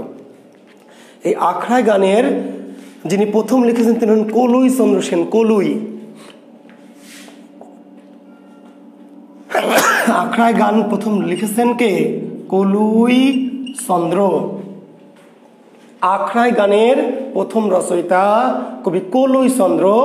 আর পরবর্তীতে এই কলুই চন্দ্রের যে ভাগনা, কলুই চন্দ্রের ভাগনা, তার নাম কি সবাই জানেন? রামনিধি গুপ্ত। টপ্পা গানের যিনি জনক, টপ্পা গান মনে আছে? এই অনেকটা কাছাকাছি, এই মধ্যযুগের একই কাছাকাছি সময়ে কাছাকাছি ঢঙের গান। আখড়াই গানের প্রথম রচয়িতা কলুই চন্দ্র, আর পরবর্তীতে গানটাকে জনপ্রিয় করেছেন বা শ্রেষ্ঠত্ব দিয়েছেন কলুই চন্দ্রের ভাগনা রামনিধি গুপ্ত বা নিধু বাবুজি। তারা আখড়াই শ্রেষ্ঠ কবিকে, জনপ্রিয় কবিকে নিধুবাবু রামনিধি গুপ্ত, আর আখড়াই প্রথম রচয়িতাকে কলুই চন্দ্র। এই আখড়াই পরবর্তী আখড়াই থেকে তৈরি হলো হাফ আখড়াই। আখড়াইটা ভেঙে আখড়াইটা একটু সংস্কার হয়ে পরবর্তীতে একটু আরেকটি সাহিত্য ধরে হাফ আখড়াই। আখড়াই যেমন একটু জটিল, দুর্বোধ্য, একটু ক্লাসিক ঢঙের ছিল, রাগ রাগিনী প্রধান ছিল। পরবর্তীতে আখড়াই একটু সহজ সরল একটু করে যে আখড়াইটা তৈরি হলো তার নাম হাফ আখড়াই। আবার বলছে আখড়াই ছিল পূর্ণ ধর্মীয় ভাব গাম্ভীর্যপূর্ণ, এবং সেখানে তার মধ্যে কি ছিল?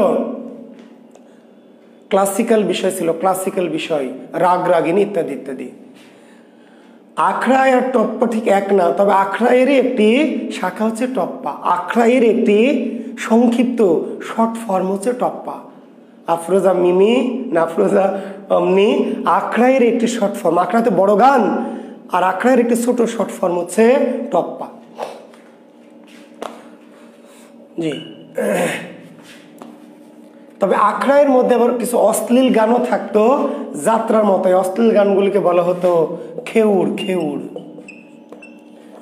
ধর্মীয় গান হলেও অনেক কথা হয়তো, ধর্মীয় গান হলেও এখানে যখন রাধাকৃষ্ণের লীলা পরিবেশিত হতো, রাধাকৃষ্ণের লীলা, বা ধরেন ওই যে আমাদের মনসা মঙ্গলের বেহুলা লক্ষিন্দরের লীলা, তখন এর মধ্যে কিছু অশ্লীল, কুরুচিপূর্ণ, আদি রসাত্মক কিছু গান পরিবেশিত হতো, যেগুলোকে বলা হতো খেউড়। তাহলে আখড়াই যেমন ধর্মীয় সাহিত্য, ঠিক তেমনি ধর্মীয় বাতাবরণের ভিতরে আবার কি যে খিস্তি খেউড়। ঠিকই বলেছেন মোহাম্মদ জামান, আমি সেই খিস্তি শব্দটি আর উল্লেখ করলাম না। তো আখড়ায় ধর্মীয় গান হওয়া সত্ত্বেও এর মধ্যে মাঝে মাঝে কবিরা আদি রস যুক্ত করতেন। আদি রস, রাধা কৃষ্ণের যে ওই যে লীলা, কিংবা বেহুলা লক্ষিন্দরের যে লীলা, এই সমস্ত লীলাগুলি যুক্ত করতেন এবং অশ্লীল কুরুচিপূর্ণ শব্দে জনগণকে একটু কি মধু দেওয়ার জন্য, একটু কাটপিস টাইপের, বোঝেন নাই যে হিন্দি গানে বা বাংলা গানে যেমন হঠাৎ করে কি একটা দৃশ্য দেখায় না, কাটপিস বলি আমরা, কাটপিস মানে এমন একটা দৃশ্য দেখা যাতে আপনারা খুশি হন, জি অল্প জামা কাপড় পরে একটা গান দিয়ে দিল, জনগণ খুশি, যাক টাকা উসুল হয়ে গেল। জি, তো ওই আখড়ায় ধর্মীয় বা ক্লাসিক সাহিত্য সত্ত্বেও এর মাঝে কবিরা কি করতেন, মাঝে মাঝে বিশেষ কিছু দৃশ্য কি বিশেষ গানে মানুষের মনোরঞ্জনের জন্য, মানুষের একটু খোরাকের জন্য কিছু অশ্লীল কুরুচিপূর্ণ আদি রসাত্মক শৃঙ্গার রসের কিছু গান ঢুকিয়ে দিতেন, সেইগুলিকে বলা হতো খেউড়। তাহলে আখড়াইয়ের মধ্যে কিন্তু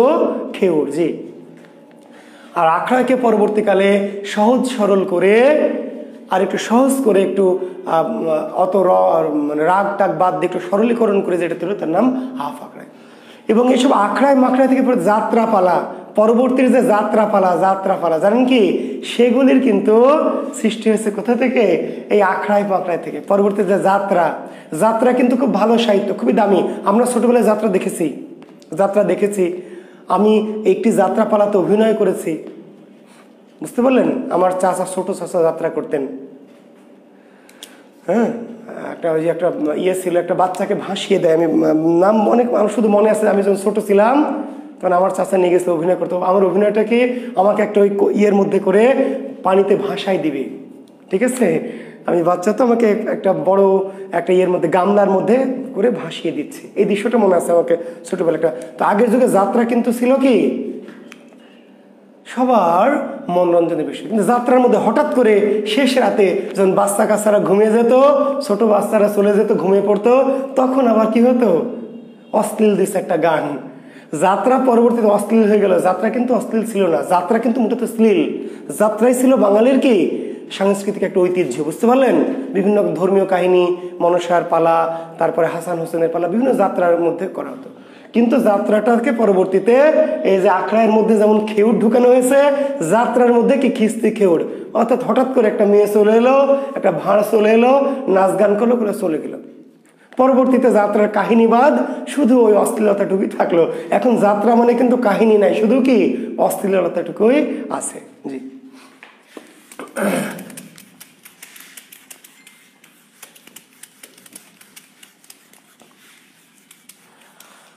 আচ্ছা, কি যেন একটা ভাষান, যাত্রাটির নাম ভুলে গেলাম আমি। তো যে মধ্যযুগ থেকে আমার আলোচনা শেষ, আপনাদের যদি কোনো প্রশ্ন থাকে তাহলে বলবেন। আচ্ছা, হাফ আখড়াই যিনি বানিয়েছেন তার নাম মোহন চাঁদ বসু, লিখে রাখেন একটা তথ্য, দরকার হবে না তারপরেও। হাফ আখড়াই, আখড়াইকে যিনি হাফ আখড়াই করলেন, আখড়াইয়ের জটিলতা, কঠিনতা, ক্লাসিক্যাল বা ওই যে বিষয়গুলি, ঠিক আছে, বা রাগ রাগিনীর আধিক্য কমিকে সরল করে দিলেন যিনি, সেই ভদ্রলোকের নাম হচ্ছে মোহন চাঁদ বসু। আখড়াই থেকে যিনি হাফ আখড়াই বানালেন, আখড়াইকে কেটে ছেড়ে যিনি হাফ করলেন, সেই ভদ্রলোকের নাম কি, হাফ আখড়াই রচয়িতাকে, জি মোহন চাঁদ বসু। জি, এখন যাত্রা দেখে কারা, ফাত্রারা, সবাই জানেন। এখন যাত্রা কারা দেখে, যারা যাত্রা দেখে ফাত্রা লোক, কারণ যাত্রা কিন্তু কি এখন আর আগের মতো নয়। বললাম যে যাত্রার কাহিনীর মধ্যে আগে একটু একটু অশ্লীলতা দিত, নাচ গান দিত, মানুষকে মনোরঞ্জনের জন্য, আর এখন কাহিনী বাদ গেছে, শুধু কি অশ্লীলতাটুকুই থেকে গেছে। জি, আচ্ছা, আপনাদের আচ্ছা শাক্ত পদাবলী বলেছেন একজন। জি, শাক্ত পদাবলী, এই শাক্ত পদাবলী ওর জনক দাশু রায়। শাক্ত পদাবলী দাশু রায়, জি দাশু রায়।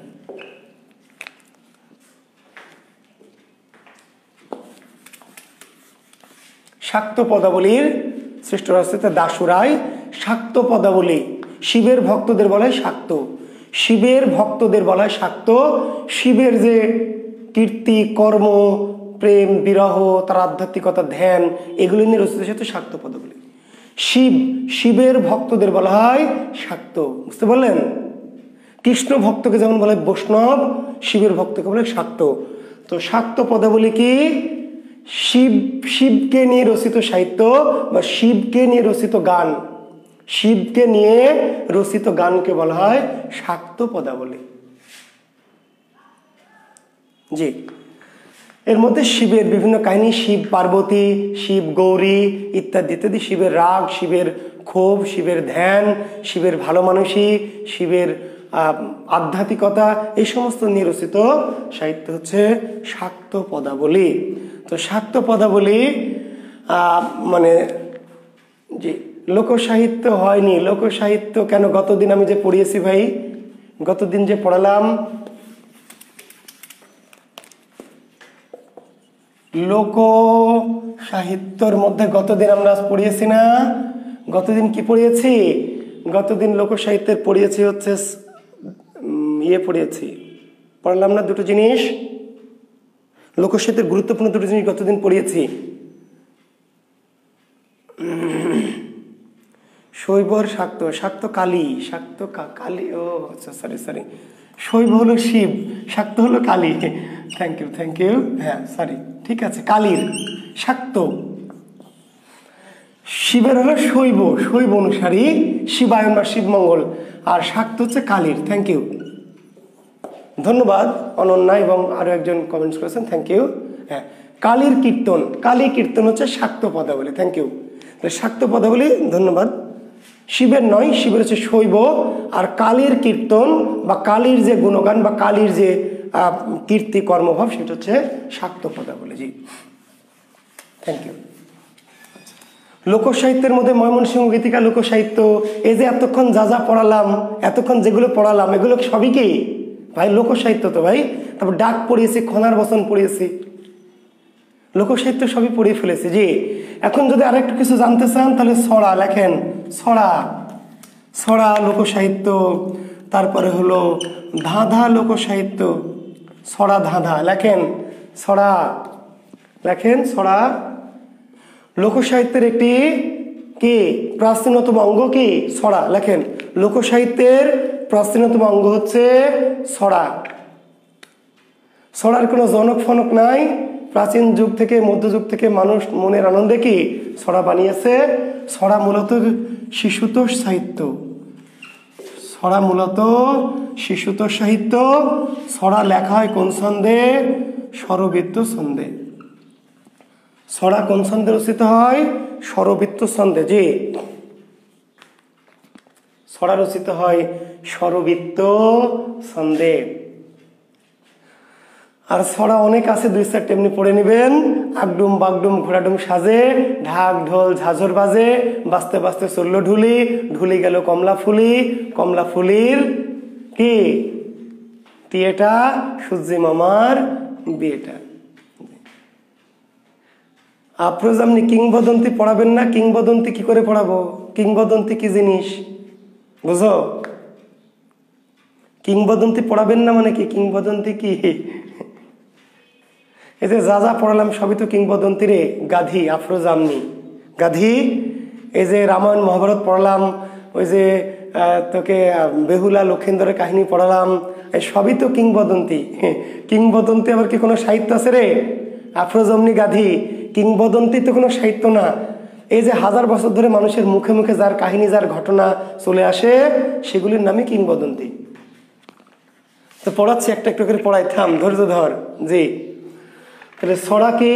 ছড়া হচ্ছে মানুষের মনের আনন্দে মুখে মুখে যে সাহিত্যগুলো রচিত হয়েছে, সেগুলো হচ্ছে ছড়া। ছড়ার কোনো জনক ফনক নাই, শ্রেষ্ঠ ছড়াকারও নাই। ছড়াগুলোকে বলা হয় শিশুতোষ সাহিত্য। এবং ছড়াগুলি কোন ছন্দে রচিত হয়েছে? স্বরবৃত্ত ছন্দে। পারলে কিছু ছড়া মুখস্থ করে রাখবেন, 1-2 এর বাচ্চাদের বইয়ে দেওয়া আছে।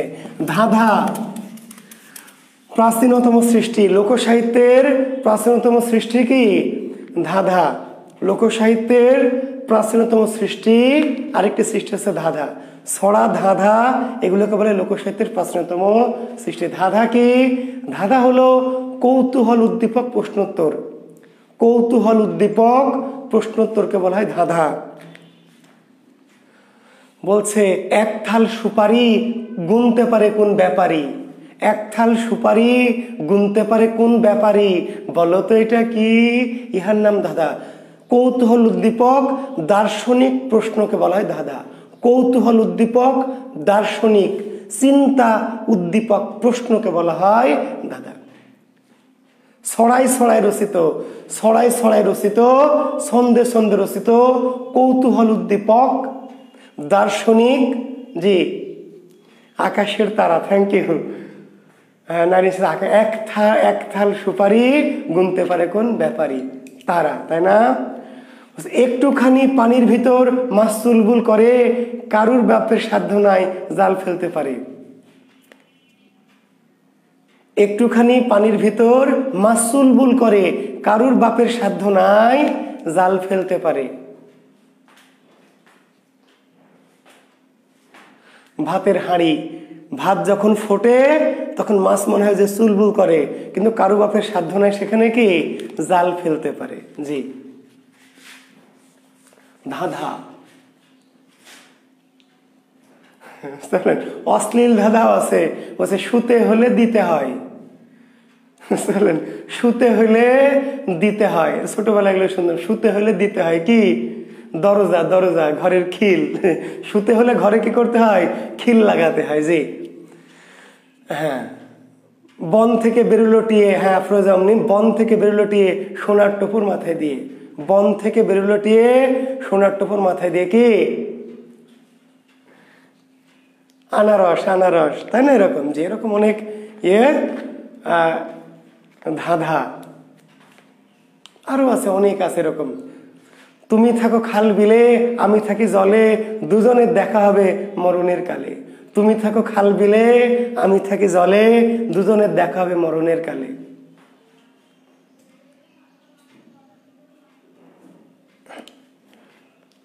তুমি থাকো খাল বিলে, আমি থাকি জলে, দুজনের দেখা হবে মরণের কালে। জি মরিচ আর মাছ, মরিচ আর কি মাছ, লবণ পানি, মরিচ আর মাছ। জি তুমি থাকো খাল বিলে মাছ, আমি থাকি ডালে। তুমি থাকো খাল বিলে, আমি থাকি ডালে মরিচ, দুজনের দেখা হবে মরণের কালে। তুমি থাকো বোম্বেতে, আমি বাংলায়, দুজনের দেখা হবে বাংলা সিনেমায়। তুমি থাকো বোম্বেতে, আমি রাজশাহী। তুমি থাকো বোম্বেতে, আমি রাজশাহী, দুজনের দেখা হবে বাংলা সিনেমায়। বলেন তো এই ধাঁধার উত্তর কি? জি আলিয়া ভাট আর জুয়েল। জি জি আলিয়া ভাট আর জুয়েল। তুমি থাকো বোম্বেতে, আমি রাজশাহী, দুজনের দেখা হবে বাংলা সিনেমায়। জি এগুলো ধাঁধা, ধাঁধা।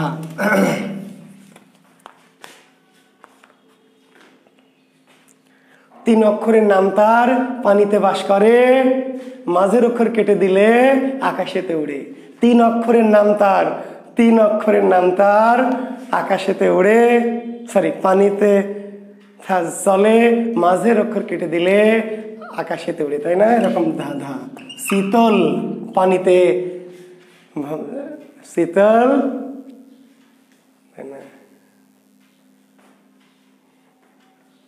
জি আলে আর জুয়েল, ঠিকই বলেছেন, আপনারা তো ব্যাপক ধাঁধা বোঝেন। তাহলে শীতল পানিতে থাকে, আর মাঝের অক্ষর কেটে দিলে কি সিল, আকাশে ওড়ে।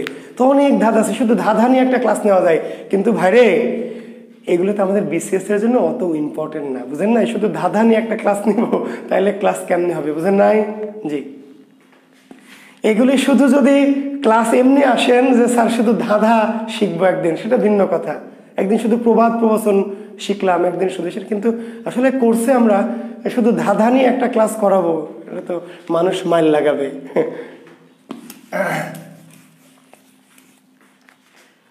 আপনারা যে কোচিং সেন্টারে ক্লাস করেছেন, জীবনে আপনাদের ধাঁধার ক্লাস নিয়েছে কোনোদিন? খুব তো আমার কাছে 500 টাকা দিয়ে মহাভারতের কাহিনী শোনান, রামায়ণের কাহিনী শোনান, ধাঁধা শোনান, গম্ভীরা গান কি, তারপরে কিংবদন্তি কি। বড় বড় কোচিং সেন্টারে তো 12-15 হাজার টাকা দিয়ে কোচিং করেছেন। ধাঁধা কোনোদিন বলেছেন ধাঁধা পড়ান, তারপরে পড়ান বলেছেন? হ্যাঁ কি করেছেন সেগুলোতে? হ্যাঁ 15-20 হাজারের দামি দামি কোচিং সেন্টারে ভর্তি হয়েছেন, স্যারদের বলতে পারেননি যে একটু ধাঁধা পড়ান, একটু কিংবদন্তি পড়ায় দেন, একটু মহাভারতের কাহিনী বলে দেন একটু? হ্যাঁ আচ্ছা আচ্ছা, গান, গানটাও গান, লোকগীতি যেটা আমরা বলি লোকগীতি, লোকগীতি লোকসাহিত্যের তো ভাই শেষ নাই, হাজার হাজার, লোকসাহিত্যের কোনো শেষ নাই, হাজার হাজার। জি, এই লোকগীতির মধ্যে ভাওয়াইয়া, ভাটিয়ালি, মুর্শিদি, মারফতি, জারি, সারি, মণি, অনেক রকমের গান আছে। ঠিক আছে, এক একটা অঞ্চলে এক একটা গান, কোনো গানে আধ্যাত্মিকতা, কোনো গানে প্রেম, কোনো গানে ভাব, কোনো গানে দর্শন, তাই না? জি,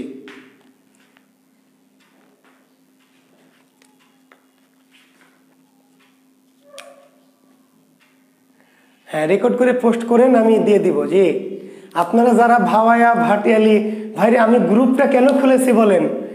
সাহিত্য তো শুধু লেখাপড়ার বিষয় না। আপনারা একজন ভাটিয়ালি গান একটা ছাড়বেন, একদিন আবৃত্তি করে ছাড়বেন, তাই না? আমার যে জুয়েল কিবরিয়া বিসিএস প্রস্তুতি গ্রুপ, এই গ্রুপটা তো গদ বাঁধা গ্রুপের মতো না, খালি প্রশ্ন উত্তর, পরীক্ষা প্রশ্ন, প্রশ্ন পরীক্ষা।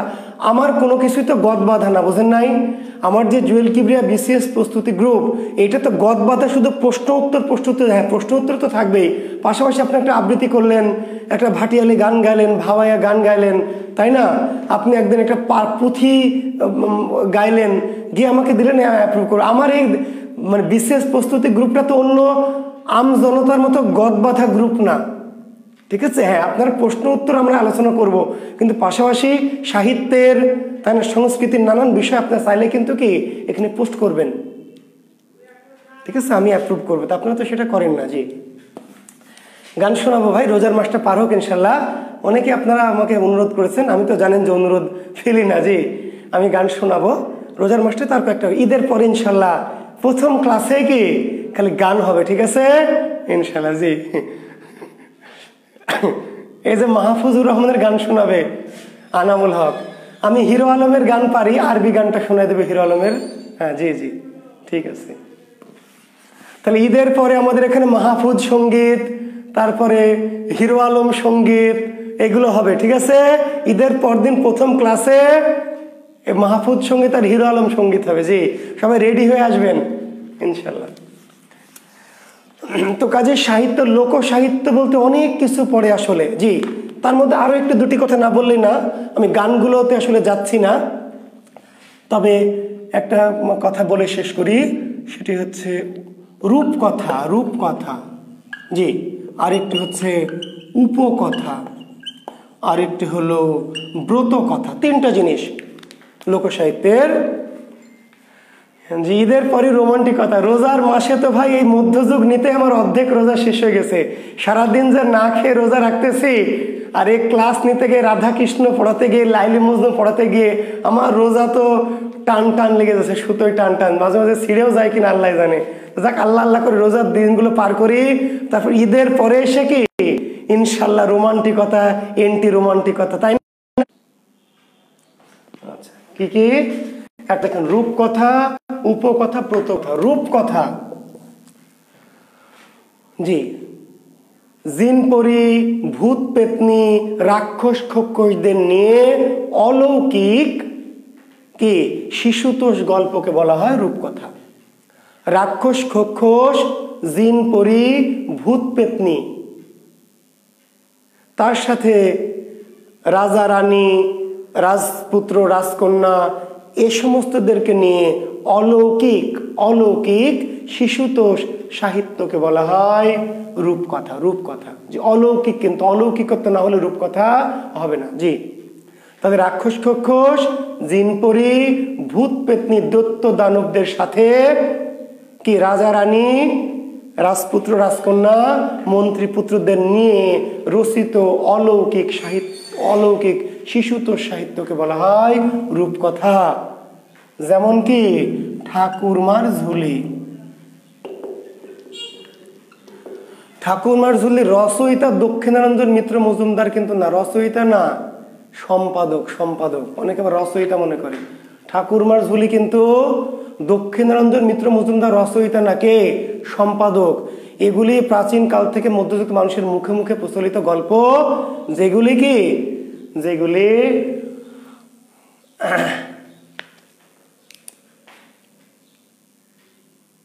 ঠাকুরমার ঝুলির নাম দিয়ে দক্ষিণারঞ্জন মিত্র মজুমদার কি করেছেন? সম্পাদনা করেছেন, সম্পাদনা করেছেন। জি, সম্পাদক, ঠাকুরমার ঝুলির সম্পাদক দক্ষিণারঞ্জন মিত্র মজুমদার। রূপকথা, জি রূপকথা দেখবেন, গল্প পড়বেন, রাক্ষসের গল্প, খক্ষসের গল্প। ওই যে তাদের রাক্ষস, হ্যাঁ, হাও মাও খাও মানুষের গন্ধ পাও। তারপর রাক্ষসের প্রাণটা কোথায় আছে? কুয়ার মধ্যে, একটা কি কৌটার মধ্যে ভ্রমর, ওই ভ্রমরকে মারতে পারলে রাক্ষসটা মারা যাবে। এবার রাজপুত্র কি করে? সেই কুয়ায় নেমে, কুয়ার গভীরে নেমে সেই কৌটা খুঁজে বের করে। তার মধ্যে একটা দেখে কালো ভোমরা, নীল ভোমরা।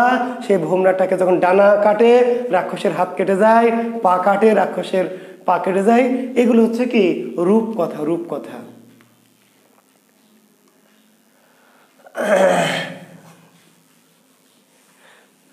নাচ হবে আপনাদের নিয়ে যেদিন মিলন মেলা করতে পারবো কোনোদিন, স্রষ্টা যদি পৃথিবীতে সুদিন দেয়, সৃষ্টিকর্তা যদি পৃথিবীতে সুদিন দেয়, আপনাদেরকে নিয়ে একটা মিলন মেলা, মানে একটা এমনি সবাই আমাদের বাংলার স্টুডেন্ট যারা আমার, তাদেরকে নিয়ে কি করবো? একটা আয়োজন করবো কোনো একটা জায়গায়। জি, একটু পিকনিকের মতো মিলন মেলা করবো ইনশাল্লাহ। যদি সেরকম দিন আসে তখন ইনশাল্লাহ নাচও হবে ইনশাল্লাহ। জি, লেখেন উপকথা। কি উপকথা? পশু পাখি জীব জন্তুদের নিয়ে রচিত অলৌকিক কাহিনী কেবল উপকথা। পশু পাখি বা জীব জন্তুদের, পশু পাখি বা জীব জন্তুদের অলৌকিক কাহিনী নিয়ে রচিত সাহিত্যকে বলা হয় উপকথা। ব্যঙ্গমা ব্যঙ্গমী, টোনা টুনি, ঠিক আছে, সুখ সারি, বুঝতে পারলেন? ব্যঙ্গমা ব্যঙ্গমী, টোনা টুনি, সুখ সারি, এই সমস্ত পশু পাখি, পঙ্খিরাজ ঘোড়া, ঠিক আছে। তার মানে পশু পাখি জীব জন্তুদের নিয়ে রচিত সাহিত্যকে বলা হয় কি উপকথা, উপকথা। জি, ব্রত কথা। ব্রত কথা, ব্রত কি? নারীদের কি, বিশেষ করে প্রাচীন হিন্দু সমাজ তথা প্রাচীন ভারতীয় সমাজে মহিলাদের নানা ধরনের আচার, কি সামাজিক সংস্কার, ধর্মীয় রীতিনীতি, এই সমস্ত বিষয়ক যে সাহিত্য, তার নাম ব্রত কথা। প্রাচীন ভারতীয় হিন্দু সমাজ তথা প্রাচীন ভারতীয় সমাজের নারীদের যে সমস্ত কি সংস্কার, বিশ্বাস, রীতিনীতি, প্রথা, সেইগুলো নিয়ে রচিত সাহিত্যকে বলা হয় ব্রত কথা। ব্রত, ব্রত। নারীদেরকে কি করা উচিত, কি করা উচিত না, কোন সময় কি করা উচিত, কোন সময় কি করা উচিত না। তো সব কথা আমি বলছি না, বুঝতে পারছেন, রোজা আমার ছিঁড়ে যাবে। যে কেমন করলে ভালো স্বামী পাওয়া যাবে, যে শিবের ব্রত করতে হবে, শিবরাত্রিতে পূজা করতে হবে, শিব পূজা, লিঙ্গ পূজা, তাহলে শিবের মতো স্বামী পাওয়া যাবে, শিবব্রত। পড়েছেন আপনারা? পথের পাঁচালী পড়েছেন? পথের পাঁচালী, বিভূতিভূষণ বন্দ্যোপাধ্যায় পথের পাঁচালী। দুর্গা, দুর্গা, ওই যে শিশু দুর্গা, কিশোরী দুর্গা ব্রত করছে। পুণ্যি পুকুর পুষ্পমালা, কে পুজেরে দুপুর বেলা, আমি সতী লীলাবতী, ভাইয়ের বোন ভাগ্যবতী। পুণ্যি পুকুরে কি শিব পূজা করছে, পুণ্যি পুকুরে।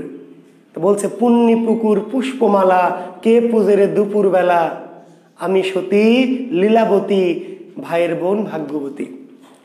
অর্থাৎ একটা নারী তার সামাজিক, পারিবারিক, ব্যক্তিগত জীবনের কি কি কি করা উচিত, কি কি করা উচিত না, কখন কি করতে হয়, কখন কি করতে হয় না, এই সমস্ত বিষয় নিয়ে মহিলাদের মধ্যে প্রচলিত যে বিশ্বাস, সংস্কার, সেগুলোকে বলা হয় ব্রত কথা। ব্রত কথা। জি, তো ধন্যবাদ, ভালো থাকবেন। আগামী শনিবারে আমাদের ক্লাস, ঈদের আগের ইনশাল্লাহ শেষ ক্লাস আগামী শনিবার।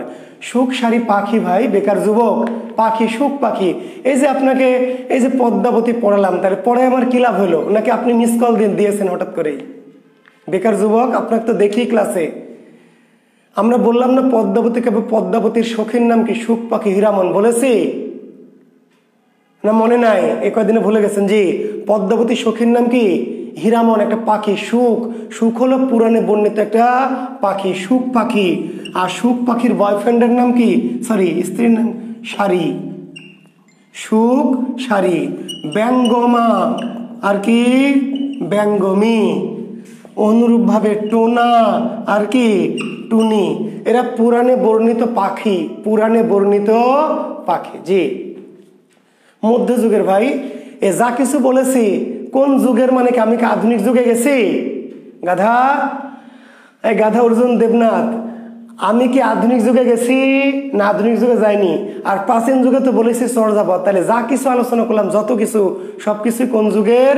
সবই কি মধ্যযুগের। জি, ব্যাকরণ কোর্সটা কোনোভাবেই শুরু করা যাবে। জি, এই যে 8-2 মাস আমরা প্রাচীন মধ্যযুগে শেষ করলাম, আধুনিক যুগে আমাদের 2 মাস লাগবে। 2 মাস ঠিক লাগবে না, মাস দেড়েক লাগবে। আমি তো বলেছি আপনাদের যে এটাই যে এখন কি পড়লো, মে মাস পড়লো, তাই না? মে মাসে তোর ঈদ দিয়ে চলে যাবে জুন, জুলাই আমরা ব্যাকরণ কোর্স শুরু করব। শুরু করা তো অবশ্যই যাবে আইনুন নিশাত রুবি, একই সাথে দুটো কোর্স করানো যাবে না। আপনার মতো সবাই তো শক্তিশালী না, বুঝেন নাই? এর মধ্যে অঙ্ক কোর্স করছে, এর মধ্যে অনেকে ইংরেজি কোর্স চাচ্ছে, বাংলা সাহিত্য কোর্স চলছে, আবার এর মধ্যে ব্যাকরণ কোর্স দিব, বুঝেন নাই? আপনার মতো এত ক্ষমতা তো সবার নেই। কাজে ব্যাকরণ কোর্স দিব, বারবার বলছি সাহিত্যের পরে আমাদের আর মাস দেড়েক লাগবে সাহিত্য শেষ হতে, আধুনিক যুগ। এই আধুনিক যুগ শেষ করে আমরা ব্যাকরণ কোর্স আবার করাবো নতুন করে। জি, যারা করতে চান নিজে সহ আরও প্রতিবেশী ভাই বোন আত্মীয় স্বজন বন্ধু বান্ধব প্রেমিক প্রেমিকা, অনেকে আবার বাবা মাকে নিয়েও ক্লাস করছেন। যে ছোট ভাই বোন থাকলে 9-10 ইন্টারে পড়ে, ব্যাকরণটা কিন্তু সবার লাগবে, আপনাদের না, আপনাদের জন্য তো বটেই। ব্যাকরণের কোর্স যখন করাবো নিজেরা শুধু না, 9-10 ইন্টার পড়ুয়া ভাই বোন ভাস্তা ভাস্তি ভাগনা ভাগ্নি সবাইকে নিয়ে করবেন, বহুত ফায়দা পাবেন। জি ইনশাল্লাহ। তো ভালো থাকবেন, শুভকামনা, আল্লাহ হাফেজ। শনিবারে দেখা হবে। মজনুর কোটিতে কি বাধা ছিল? শাইলা রায়হান গাধি, গত ক্লাসে গাধি মেলাক্ষণ ধরে বলেছি রে গাধি, উত্তরও দিয়েছি। এই মিস কল মারা পার্টিগুলি এই খালি কমেন্টস করে বিরক্ত করে। মজনুর কোটিতে কি বাধা ছিল? গত ক্লাসে যে একজনের উত্তর দিলাম তখন তুই কি করছিলি? ক্লাস লাইভও করিস না, পরেও দেখিস না, খালি ঢুকিস প্রশ্ন করার জন্য। ধন্যবাদ, আল্লাহ হাফেজ, শুভকামনা।